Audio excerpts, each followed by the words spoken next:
this is a quick aperçu of my education. Okay, this is my apprenticeship in Montreux, Switzerland. It's about 3 years of learning, and then you graduate, and then you go to the next one, which is right here, right? Okay. From there on, I went to a very prestigious restaurant in Lausanne, Switzerland. Very upscale restaurant. And as we look at those slides, I'll be moving every 6 months, every year, maybe every 8 months. People think you're crazy. Well, because that's the way it is in our business. You don't stay there long. Once you learn what you need to learn, boom, you move on to somewhere else. So from this place here, I went to the Swiss Army. That's me right here. Every Swiss guy at the age of 18 is required to go to the military. So I was drafted, had to go there, and then they wanted to keep me there, and I didn't want to. So in order to not go back with the army, I had to get out of Switzerland. Okay, so I studied right here in Montreux, and this is Lake Geneva, right here. This is France here. This is France too, and this is Lausanne, and Geneva is right down here. So Switzerland is very small, but by showing this picture, you have an idea of like, oh my God. So this guy went here, he went here, and after Geneva, going on. Okay, this is Geneva. Picture of Geneva, very cosmopolitan town, international, known for banking, primarily hotels and stuff like that. Then from Geneva, I went to London. That's my first contact with the English language. I was 20 years old. I didn't know a word of English. So I went to a school there, the Swiss Mercantile College in London. So I was there 8 months. From 8 months, I go to Barcelona to learn Spanish. I was there at the Academia for about 8 months to 6 months. And then this is, let me have it. Okay, so this is Zurich. I spent about over a couple of years here. Up the mountain here, there was an American hotel, Atlantis Hotel, and another hotel in Zurich. So Zurich is kind of like my town. I've been there. I know the town very well. So Scandinavian airline system. From Zurich, I went to Oslo, work for airline. And that was quite a difference, prepping food for airline. Totally different concept of prepping food, I'm sorry, that gets into an airplane and then it's reheated up there. And I mean, it was an eye-opener. Then from there, I went to Bermuda, worked for Princess Hotels. So right down here, Horseshoe Beach. I mean, I was like culture shocked to go from Oslo to, Bermuda is about 600 miles east of the American coast there. So, of course, American tourists, full of American. Spring break, oh my God, the whole island is invaded with students. All right. Then from there, it's an interesting. This is a hotel, Southampton Princess. I went back there 5 years ago with a friend and his wife. They celebrated their anniversary, so I said, "Let's go back." It was fun. It was fun. Okay. And then, this is a cruise ship I worked on. Royal Caribbean Cruise Line. And that was a totally different, culture. Again, working for cruise ships, airline, it was a totally different thing. We went from Miami down to the Caribbean, all the way to Caracas, South America. And now they go everywhere in the globe. They go all around. But I still like those kind of ships. You see those new ships going out, they look like a building, 7,000 passengers. Hello? No, when I was there, it was 800 passengers. And from I went to Singapore. From the all the way down to, that's another culture shock. I mean, you're a Westerner, you're American. Everybody look at me like, are you American? Are you American? Oh, yeah, okay, don't worry. Well, it was a totally different culture. From Singapore, I went back to Switzerland because one of the top hotel restaurant school had an opening because I had applied years ago and I couldn't get in. Then I contacted my mom and dad and said, hey, guess what? My mom says, hey, you want to go? I said, yeah, let's do it. All right. So I leave Singapore. It's a long trip from Singapore back to Switzerland. You fly to the Indian Ocean. I went to Columbus, India.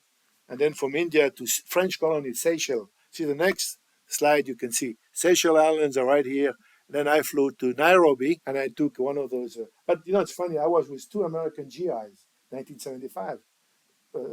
Vietnam. Vietnam was closing down, and I knew them from Singapore. We did that trip together. We rented a jeep and a guy tour. The guy had a weapon, and we drove from Nairobi up here to Mombasa on the coast. It was a week, beautiful. the animals and all that stuff. Then I flew back to Switzerland from here. Here's my hometown right here. And then I came back to Tulsa, Oklahoma, right here, right? And I worked at Dr. Bob and George Bob and me, and we had a bunch of students there on internship. And I remember Dr. Bob and Bob flew up there. I was there, and there was another great story about internship, right? It's a big deal, internship. That's the old San Francisco in San Francisco. That's a new one. I was there for about a year before I came to Tulsa, Oklahoma. I was the director of restaurants. There was 8 restaurants there. So it's not like I was just a little guy from Zapata. You look at those, what? Yeah. So it's interesting, isn't it? Yeah, it was experience. Yeah. And that's what this department needed. Yeah. And I had a lot of resistance when I came here because of, but I never promoted my history or whatever. I just did what I thought it was right for me to do. And having said that, we can start to talk about the questionnaire. Yes, hello. This is the Oral History Series for the Oklahoma State University Institute of Technology. I am Clinton Gherkin, the archivist, and we have a very special guest, a former head of culinary arts, Chef Jungo. Can you please introduce yourself? Yeah, I'm Rene Jungo. I'm the former instructor, assistant division chair, and dean of the Culinary Arts School here. Yes, we have a series of questions. The first question, what were your positions prior to joining OSUIT? Okay, I was the executive sous chef at Doubletree at Warren Place. And a friend of mine, Luger Schultz, who was chef at the Westin Hall downtown Tulsa, made me aware that there was an opening here in Okmulgee. So I guess what? I just applied for the job, and the rest was just history. What led you to OSUIT? Oh, okay. Well, that's my friend Luger Schultz made me aware that there was an opening here, and he recommended that I applied, and I did, and a few days later, I was contacted by the department head, and we met, and I came down here and talked to Dr. Bob, and that was it. Next question is, can you please describe what your position was here at OSUIT and what it entailed? Yeah. Well, I was hired as a culinary instructor, and later I was promoted to assistant to the division chair. And then later on, the last 10 years, I was a dean of the School of Culinary Arts. Now, I can't go into detail about the job description. We would be here until 6 o'clock tonight if I tell you about those were the position. The job description, a totally different book. Okay, so how did you feel about the state of the culinary arts program when you started working here? Okay, I after observing it it took me about a couple of months to look around and observe it. I was disappointed. I was pretty sad to see how the culinary department was running. So I knew that we needed to do something, a dramatic change. So that's what my first impression was. It took me about a couple of years to reevaluate the situation, and I had a lot of resistance from the people working here. They see a new guy coming in until I convinced Dr. Bob and the administration to hire some new faculty. And those new faculty were John Surmont, he was executive chef downtown Doubletree. Dan Broyles, who was executive chef at the Doubletree at Warren Place. I came from Doubletree at Warren Place. They were all hotel people. You get a totally different talent there. And then once we had those people on board, I think we started to reevaluate and create, those introductory class, dining room, skill 1, skill 2, garde manger, and so on. And also our continuing education that was provided to me and most other workers.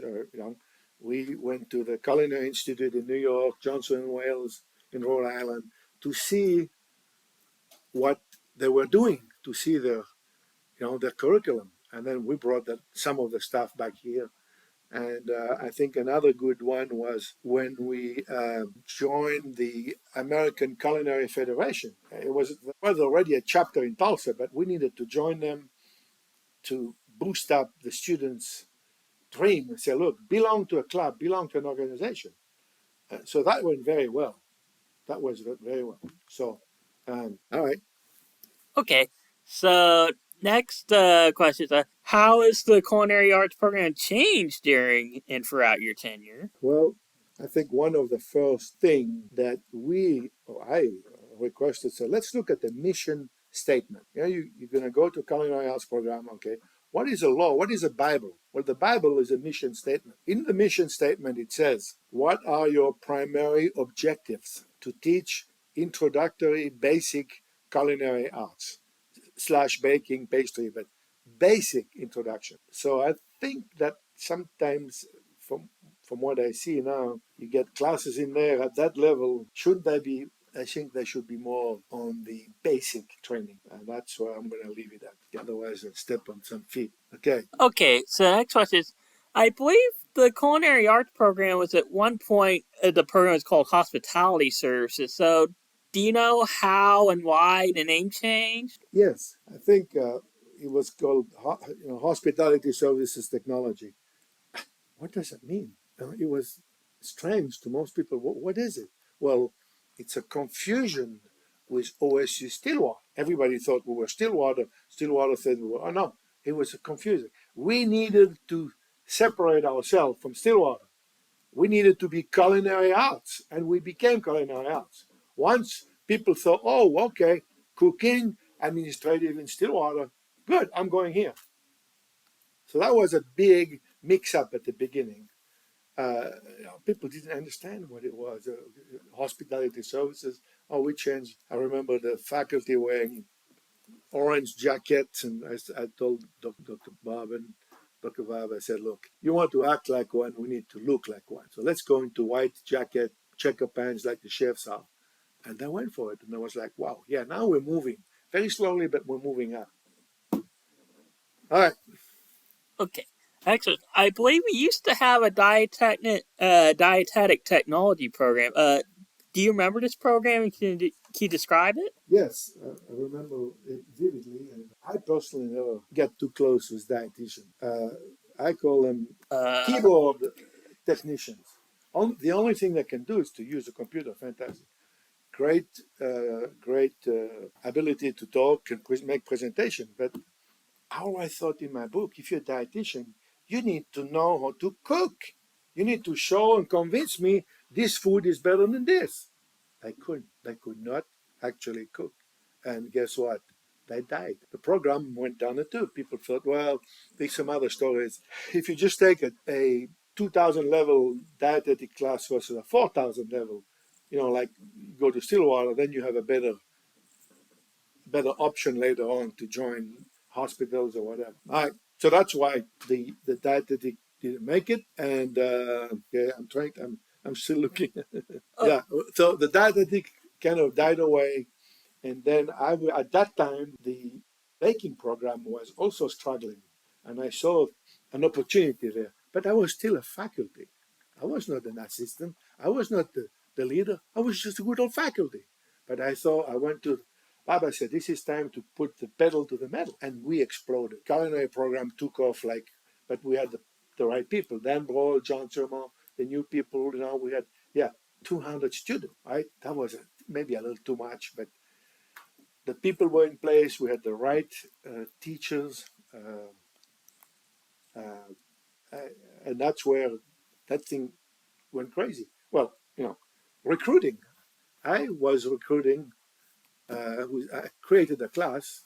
We took students twice a week, went all the way around the state, doing a little demonstration, having tasting. I mean, what a great opportunity to recruit by having people smell, right, look and taste. So that was another great tool for us to make people aware we're here. Every VOTEC technical school I should say food related, we visited all the way from Broken Bow to Enid to all the way down the other side of the state. We visited them. It was a long day, but that was a part of, I thought, the expectation. you want to grow, you need to move.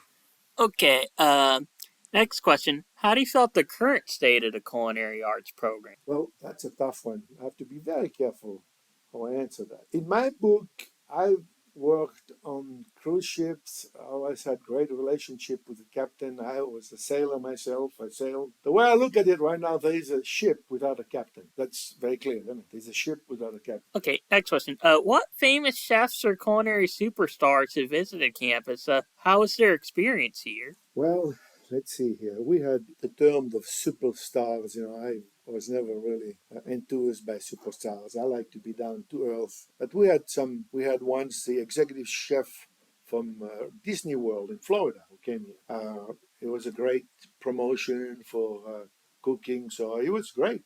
And then but I didn't know him personally, but he made an impact on. For 1 week, everybody came and looked at that, and then we had another one, Markus Farbinger, an Austrian certified chocolate and sugar master. He came here and for a weekend, and we sold out the class. It was 20 people signed up. I mean, that was someone who makes a demonstration to me is a master. And someone who just come and talk and show a few PowerPoint presentation, show me something. Let me taste. Right. So, but that's and there were a few others, but nothing to talk about that too much now. Okay, next question. What is your proudest accomplishment? That is such a great question.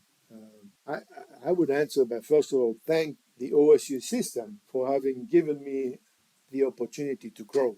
I came here, had a lot of experience, but I had very little experience in passing my skills across people.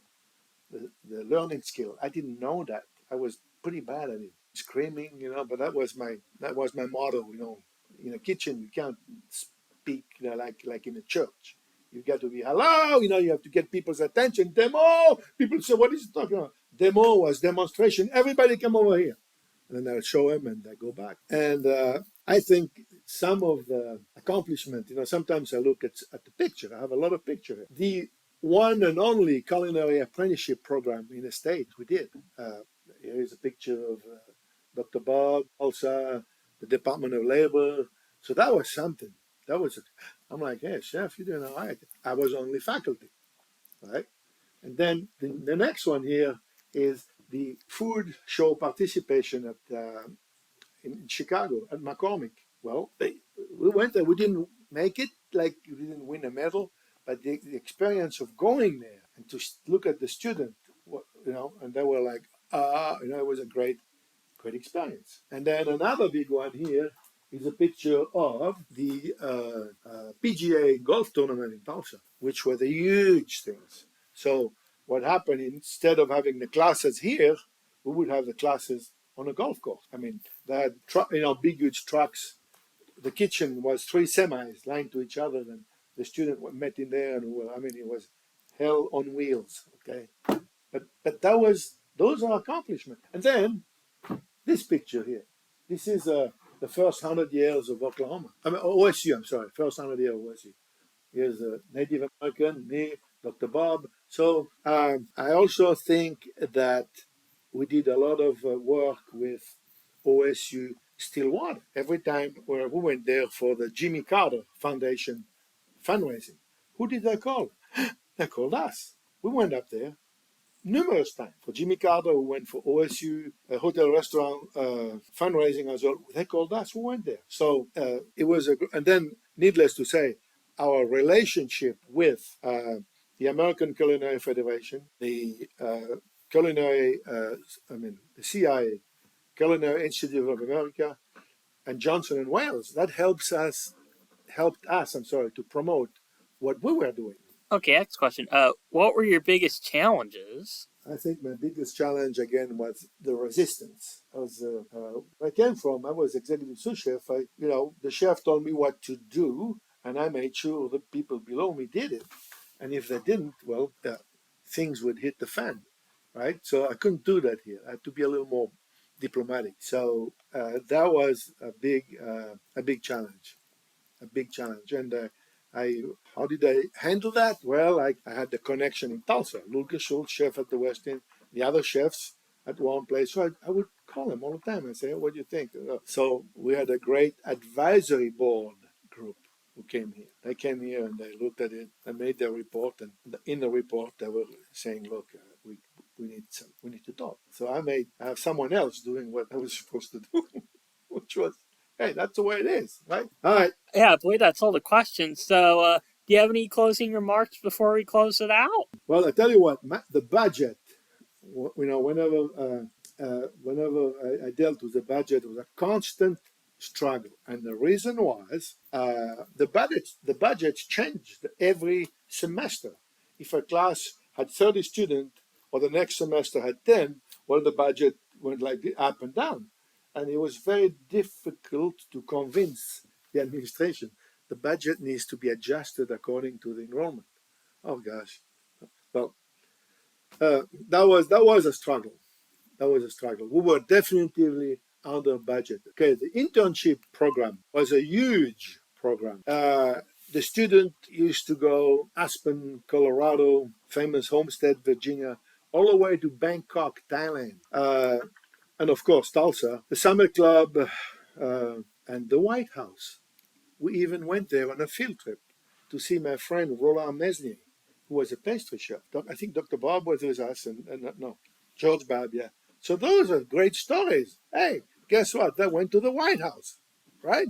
That is cool. That's cool, isn't it? Yeah. And I used to work at the Southampton Princess Hotel in Bermuda, and I guess I was trying to make an internship uh, location for them, but I was told that there was maybe a little too much of a dreamer. So I said, all right, well, might as well try, Same thing for an internship on a cruise ship. I worked there too. I still had the contact. However, it was a little more complicated to get a student on a ship from from Oklahoma, but I thought it would have been a nice touch to have a student working on a cruise ship. Okay, now for the final one and the best, okay, I've been retired 8 years, right? And I still do so much for the program. Here's one of them.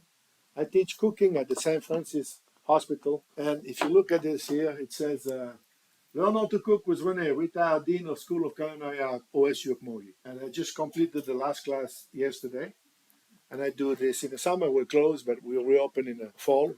There is still a big, huge promotion. I still promote, I walk around with this, and people like it. And I'll continue to do this because I left 8 years ago. What I said is something that needed to be said, but I have no regrets. I look back and I say, I'm glad I was here. I'm glad I met a lot of people, and I thank OSU for giving me the opportunity to be here.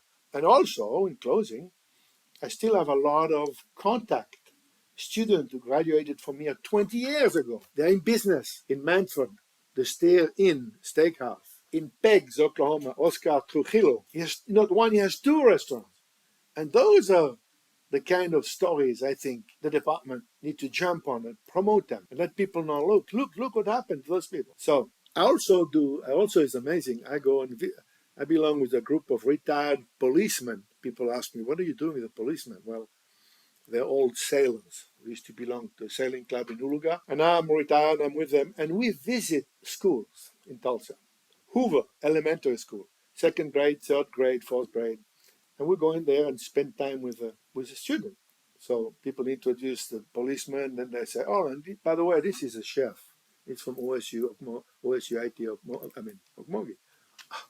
I get mobbed by those kids. I come, they want to know what is it like and this and that. And I tell them, I show them pictures and stuff like that. So I'm retired from here, but it's still in my blood. I still get up at 5 in the morning. I don't have to call the campus and say, are we open or closed? No. But the fact of the matter is, it's still in there. I think it always will be there. Okay. So I think this is the end of my speech here. Didn't do bad at all, did we? Yeah, I think you did really well. Thank you for the stories you told. We're very grateful to have you here. Well, thank you. Thank you for having me. Yeah, you're welcome. Policeman, then they say, oh, and by the way, this is a chef. It's from OSUIT of